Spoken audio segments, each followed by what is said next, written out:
Hello, welcome to ELL Plus. I'm Amanda Alexander. And I'm Simisola Jasmine Jọláòṣò. On this week's programme. The century-old Ridley Road Market is under threat from proposed Crossrail 2 plans. Can it survive? Junior doctors in southeast London joined the national strike over proposed contract changes. There are more talks today to try to avert further action.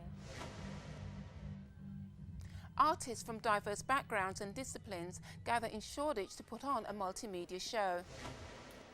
Fans react to the death of former Croydon College student and global superstar David Bowie.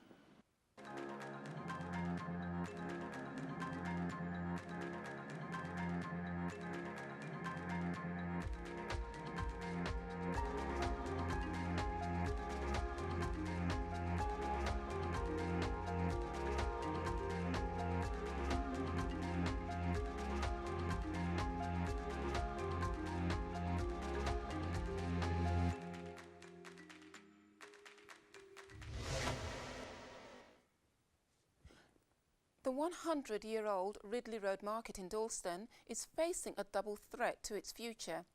The plans for Crossrail 2 could see the construction of a new underground station, and there are proposals to increase rents for stallholders. Madge Buchstow has this report. The Ridley Road Market stands among the London areas where Crossrail 2 is going to pass through. The new line will link Surrey to Hertfordshire and enable people to travel easily and quickly to and from the area.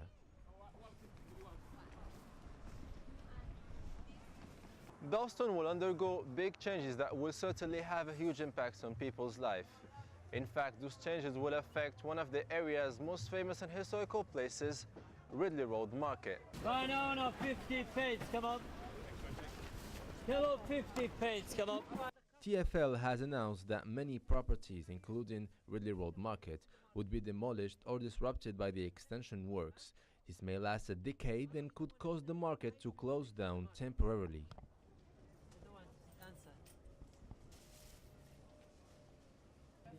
Personally, I haven't heard of anything, but I heard rumors that the market's going to go, the market's going to get squeezed, the container's going to go.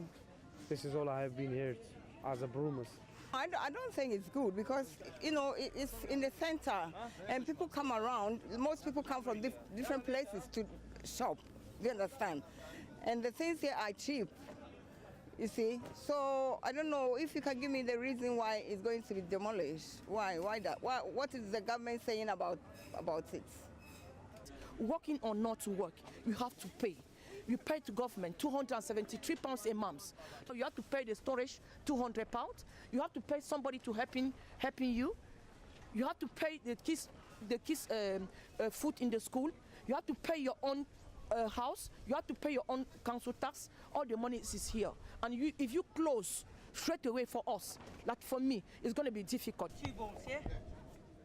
Crossrail 2 will enhance the transport's network and support Dalston's economic regeneration.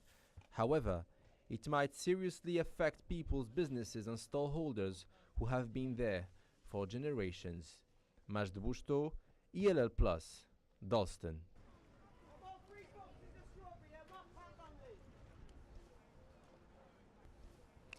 Junior doctors from southeast London joined colleagues from around the country to take part in a one-day strike on Tuesday. 2 more are planned.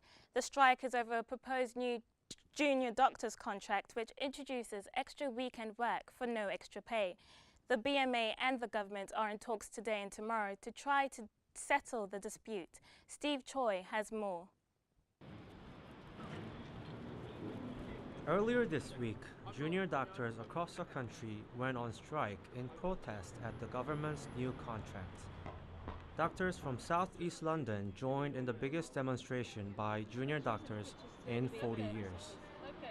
They're going to remove the safeguards in which junior doctors work, meaning that we could end up working very, very long hours once again without any... So right now a hospital will get a financial penalty if they overwork their doctors. They want to remove that and appoint a guardian to look after us. Who this guardian is, we're not entirely sure, and we think this is unsafe for our patients. So the point of strikes is hopefully to raise public awareness so people can understand why we're striking. It's a lot of the public media has been about pay. This is much more about patient safety and the future of the NHS and working conditions for doctors. Tired doctors make mistakes, and that's what we want to prevent. Of the 26,000 junior doctors who are due to work during the 24-hour strike, nearly half did, according to NHS England. In total, it led to about 3,300 cancellations of operations, but junior doctors continue to provide emergency care. On Tuesday, the day before the planned strike, David Cameron urged the junior doctors to call off the strike, and the government believes the new contract will help the patients get more 7-day service from the hospitals.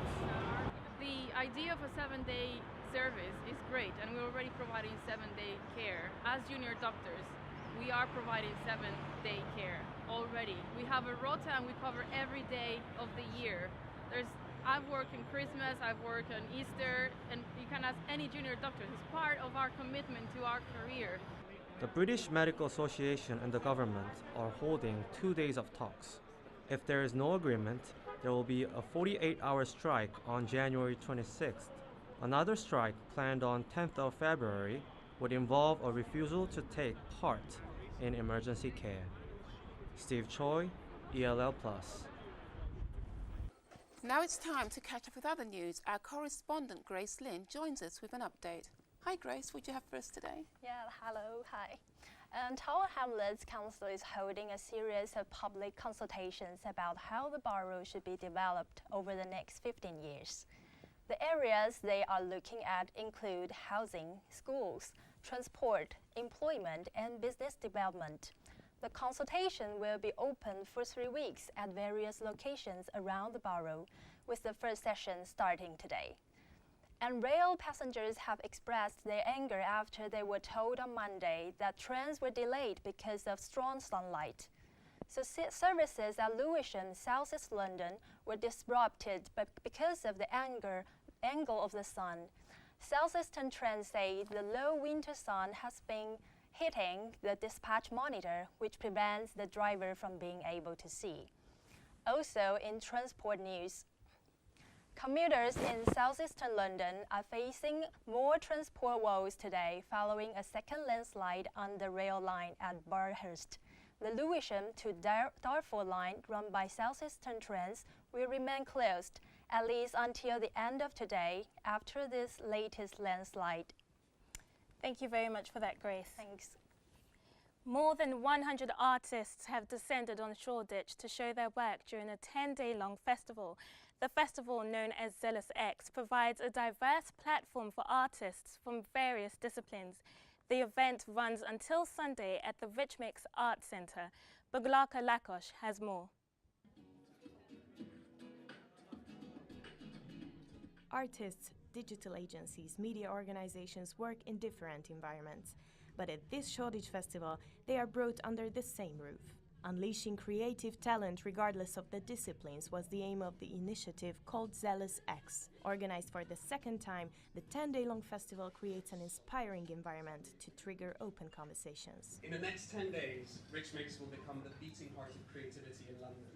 The most important part of Zealous X is bringing people together, and it's bringing people together from very different disciplines within the creative fields, because we feel a lot of conversations are happening within the same kind of industries, but we feel like there's a lot of opportunity in bringing people from film, music, performance, people who are developers as well as designers as well as illustrators, because they have the same challenges, they have the same issues, the way they need to make money, the way they want to tell stories, the way they interact with technology.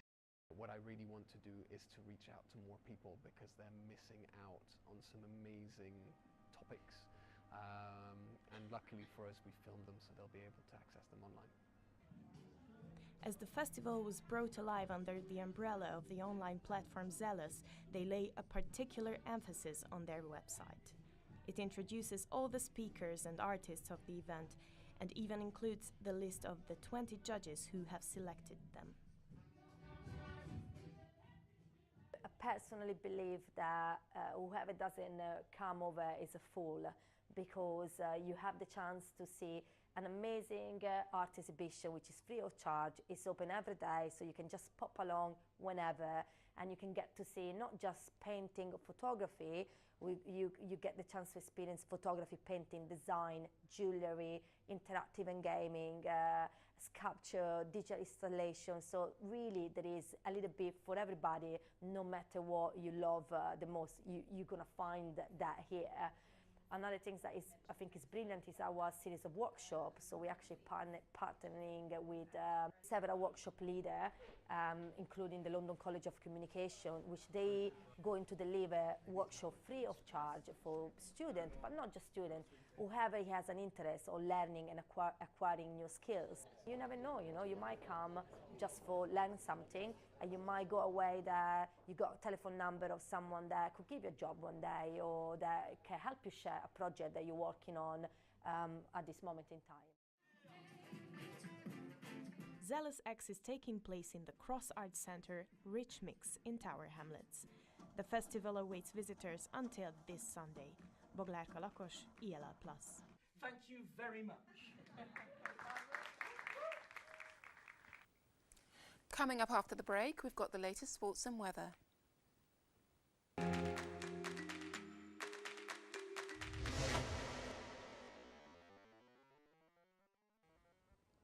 Welcome back to ELL Plus. Our top story today: Ridley Road Market stall holders are threatened by increasing rent costs and the potential arrival of a new underground station in Dalston. And coming up, young artists in Peckham make themselves heard. We've got the latest news in sport and the death of a legend. Fans paid their tributes to David Bowie. And now to a different sort of art. Sound. A community arts club in Peckham invited the public to listen to dozens of sounds which young artists curated. Katy went along to lend an ear.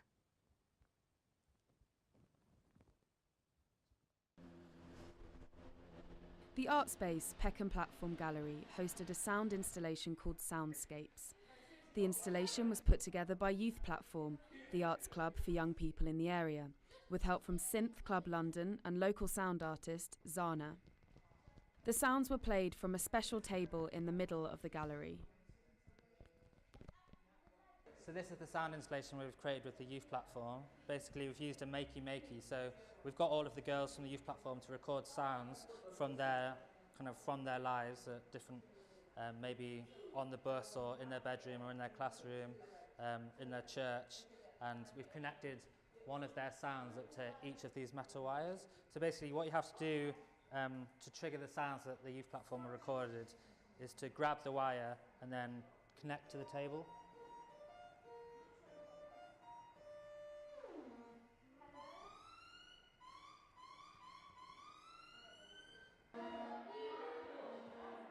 Ten 13 to 19-year-olds from the club recorded sounds around them that they thought were interesting.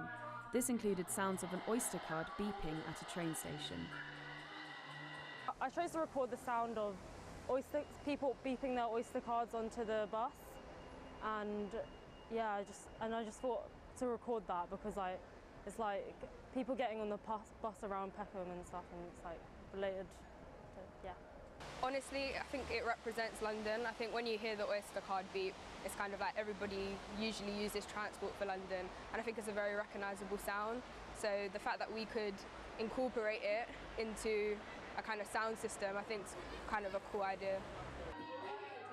This is the final showcase of a series of workshops that the young artists participated in over August last year.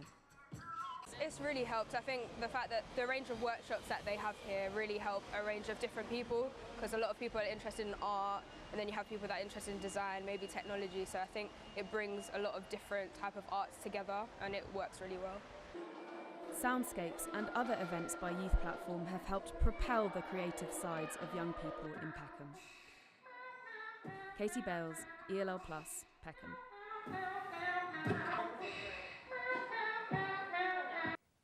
Our sports correspondent, Ninka MBaye, is here to tell us about the sports today. Hi, Ninka. Hello. So Over £1 million has been given to funding in the borough of Tower Hamlets for all these young athletes that are wishing to live their dreams. In order to get to this money, they need to apply for funding, and this might give them a chance to progress in their sports and hopefully do well in the 2016 Rio Olympics. Tell us what's going on in boxing.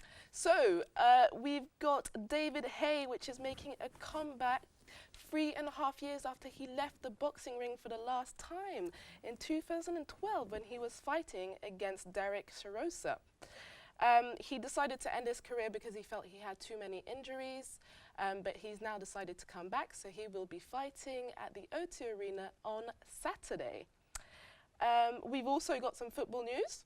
The top of the table Manchester City will be playing against Crystal Palace, which might prove to be a little bit difficult for Crystal Palace, but let's not be too scared for them because they did beat Chelsea earlier this month. Oh, that's fantastic. Thank you very much for that, Ninka. Thank you very much. International icon David Bowie, who died this week, was a student at Croydon College in southeast London. He was born a few miles away in Brixton, where fans have been celebrating his life. Jasmine Dyer went there to speak to some of them.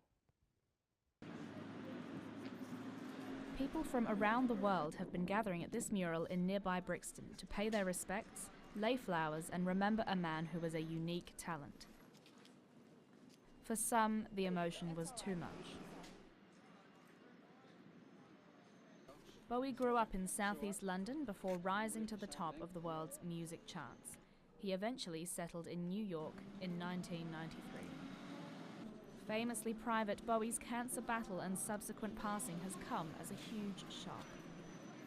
Well, I'm here today because he was a great artist, and I think that, you know, all his changes he had, and it was very inspirational for people that are a bit different. Like as I was growing up, you know, I went through all the punk, the hippie, all that sort of, and yeah, so he's a great artist and he's one of a kind, really. So I just felt I had to be here today. I love his music. I thought I've got no work today, celebrating my birthday. This is part of my day, just pay my respects, really. Well, for me, like, it was inspiration. I mean, he started a whole a trend and allowed people to be who they wanted to be. It was sort of like the pre-Lady Gaga, if you could say that. After studying at Croydon College in the 1960s, David Bowie went on to become one of the most recognisable singers in the world. His fearless style inspired all who dared to be different, and fans the world over have been mourning the loss of a Brixton boy and global icon. Jasmine Dyer, ELL+, Brixton. Is anyone feeling the chill today? Here's Boggy with the weather. Hi, good afternoon. It was a sunny and cold morning with highs of 4 degrees Celsius. As we go through the afternoon, the weather is expected to stay roughly the same with a maximum temperature of 5 degrees Celsius. But later this evening, it could rain and even snow. This evening, temperatures will fall to 1 degree Celsius with humidity going up to 81% overnight. Thank you. Thanks for that, Boggy. And that's all from us. Goodbye. Goodbye.